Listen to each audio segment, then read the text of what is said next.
नमस्कार दोस्तों आज मेरी कहानी का जो टॉपिक है वो है ईमानदारी की जीत। जिंदगी में ईमानदार आदमी कभी हारता नहीं है। हाँ, वक्त के साथ उस पर कुछ ग्रहण लग सकता है, कुछ समय के लिए ऐसा लग सकता है कि वो पराजित हो गया है, लेकिन जीत अंततः ईमानदारी की होती है। इस बात को हमेशा याद रखिएगा। एक सुंदर वन में चारों ओर उदासी छाई हुई थी। वन को अज्ञात बीमारी ने घेर लिया था और वन के लगभग सभी जानवर इस बीमारी से ग्रसित हो चुके थे। बीमारी का मुकाबला करने के लिए जंगल के राजा शेर ने एक सभा बुलाई और उसमें सभी जानवरों को आमंत्रित किया। बैठक का नेतृत्व स्वयं जंगल का राजा कर रहा था। बैठक में हाथी, जिराफ, सांप, बिच्छू, गिलहरी, चुचुंदर, बंदर, खरगोश आदि सभी जानवर हिस्सा ले रहे थे। शेर एक ऊंचे पत्थर पर बैठा हुआ था और सभी जंगल वासियों को संबोधित कर रहा था, उस बीमारी के बारे में बता रहा था। उसने बताया कि हम अपने कई साथी खो चुके हैं, इसलिए हमें इस बीमारी से बचने के लिए एक अस्पताल खोलना चाहिए ताकि जंगल के लोगों को इस बीमारी से निजात मिल सके, उन्हें सहायता मिल सके। इस पर जंगल वासियों ने कहा कि ठीक है, अस्पताल खोल लेंगे, लेकिन उसके लिए पैसा कहाँ से आएगा? अस्पताल में डॉक्टर की भी जरूरत पड़ेगी, तो हम ये इंतजाम कहाँ से करेंगे? इस पर जंगल का राजा शेर बोला कि ये सब हम मिलकर इकट्ठा करेंगे। अगर हम मिलकर मेहनत करेंगे तो ये काम असंभव नहीं है। ये सुनकर खरगोश के कान खड़े हो गए। उसने कहा कि मेरे दो मित्र चंपक वन के अस्पताल में हैं, वो डॉक्टरी का काम करते हैं। उन दोनों को मैं मनाकर अपने अस्पताल में ले आऊंगा।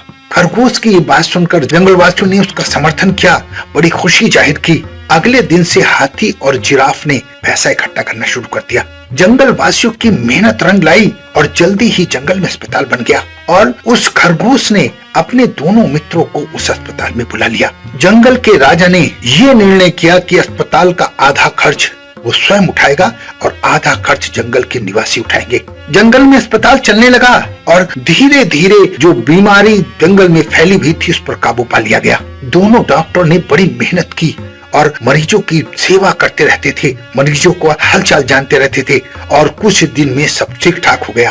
कुछ दिन तो ये सब ठीक ठाक चलता रहा, लेकिन उसके बाद उस खरगोश का लालच बढ़ गया जो डॉक्टर्स को उस अस्पताल में लाया था, और उसने कहा कि अगर हम अपने अस्पताल की दवाइयाँ दूसरे वन वालों को बेचें तो हम जल्दी अमीर बन सकते हैं, अच्छी कमाई कर सकते हैं और इस बात का किसी को पता भी नहीं चलेगा। वैसे खरगोश का दूसरा साथी पूरी तरह ईमानदार था। दूसरे खरगोश की बात से वो पहला खरगोश खुश नहीं था। उसका प्रस्ताव उसे पसंद नहीं आया था, लेकिन फिर भी उसने उसे समझाने की कोशिश की और उसे सुझाव दिया कि ये लालच बहुत बुरी बला है, हमें लालच में नहीं पड़ना चाहिए। अस्पताल ठीक ठाक चल रहा है, हमारे जानवरों को पूरी तरह हिफाजत हो रही है, उनकी सेवा हो रही है, हमें इसे ऐसे ही चलते रहने देना चाहिए। लेकिन दूसरा खरगोश तो बेईमानी पर उतर आया था। वो जंगल वासियों की मेहनत से खरीदी गई दवाइयाँ दूसरे जंगल में बेचने लगा और उसको इससे अच्छी कमाई भी होने लगी। धीरे धीरे उसका लालच बढ़ता चला गया। अब वह अपने अस्पताल में कम और दूसरे वन के मरीजों को ज्यादा देखता था। दूसरा खरगोश ईमानदार था, वो बहुत मेहनत से काम करता था। एक दिन सभी जानवर मिलकर जंगल के राजा शेर सिंह के पास पहुँचे और उस लालची खरगोश की शिकायत करने लगे। उसकी कारगुजारियों के बारे में सारी बातें उन्होंने अवगत करा दी। उस लालची खरगोश को दंड देने की मांग रखी। तब जंगल के राजा ने बड़ी सहजता से इस पर निर्णय लेने से पहले इसकी जांच करने की सोची। लोमड़ी को उस खरगोश पर नजर रखने के लिए लगा दिया और लोमड़ी ने उस खरगोश को लगे हाथों पकड़ लिया। लोमड़ी ने उस खरगोश से कहा कि जंगल के बाहर का राजा बहुत बीमार है और उसे कुछ अच्छी दवाइयाँ पहुँचानी है जो तुम यहाँ से निकाल सकते हो। उस लालची खरगोश ने अच्छी अच्छी दवाइयाँ वहाँ से निकाल ली और महल में चला गया। महल में शेर पहले से ही सोया हुआ था। जब उसने राजा कह के आवाज लगाई तो शेर उठ खड़ा हुआ और इस तरह वो लालची खरगोश रंगे हाथों पकड़ा गया।